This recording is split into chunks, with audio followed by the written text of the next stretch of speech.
Amis de la blogosphère, bonjour. Le monde bouge à une vitesse exceptionnelle. Partout dans le monde, les choses évoluent.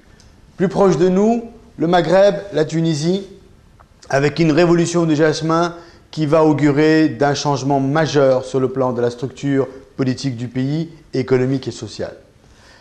Un problème qui a démarré de la problématique de l'emploi. Aujourd'hui, on retrouve cette problématique en Algérie et même chez nous au Maroc aujourd'hui. Notre pays, au Maroc, aujourd'hui, nous vivons des changements majeurs. Un certain nombre de réformes ont été mises en place depuis 10 ans. Des plans émergence, des plans verts, des plans solaires qui commencent à aboutir, mais néanmoins tardent à avoir un impact réel sur le problème de l'emploi. L'emploi est un enjeu majeur aujourd'hui que nous allons devoir adresser au Maroc en 2011. L'éducation, la formation. Nous savons que nous avons échoué en termes d'éducation, mais il est temps que nous mettions en place un vrai plan Marshall éducation, parce que nous savons que c'est long et qu'il nous faudra une génération pour réussir à quelque chose.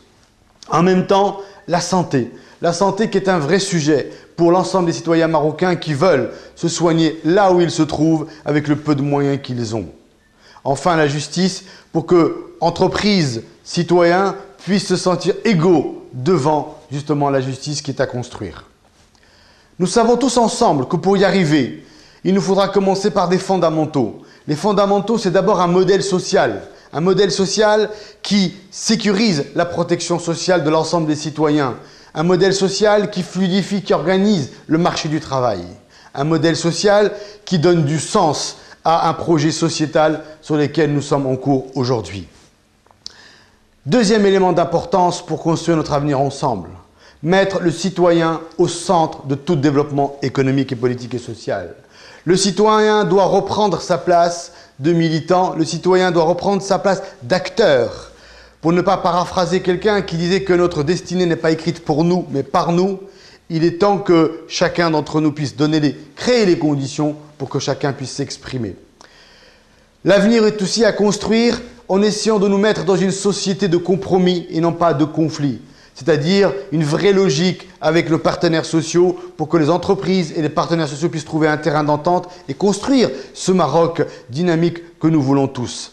La liberté d'entreprendre, elle doit exister et se développer de plus en plus. Enfin, lutter contre les obscurantismes, là où ils se trouvent.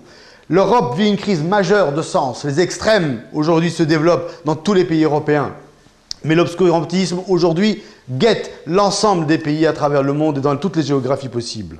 Alors cela veut dire que essayons d'assumer nos choix vers le futur, le choix de la modernité, sans l'opposer bien évidemment à la tradition, parce qu'il nous faudra construire notre propre modèle de société pour l'avenir. L'avenir, c'est donner du sens. Donner du sens, c'est militer. Militer, c'est défendre ses convictions et partager ses idéaux. Si on faisait en sorte que 2011 soit l'année du militantisme, pour que chacun s'engage à vouloir travailler avec les autres et construire une véritable chaîne d'union où chacun aura son poids, où personne n'est plus important qu'un autre. Le sens aujourd'hui, nous sommes tous en quête de cela. Nous nous posons tous la question, où allons-nous? Que fais-je et pourquoi le fais-je? La seule réponse à cette question, c'est qu'ensemble, on se dise, lorsque l'étoile peut paraître loin à décrocher, nous pourrons la décrocher ensemble. Bonne année 2011.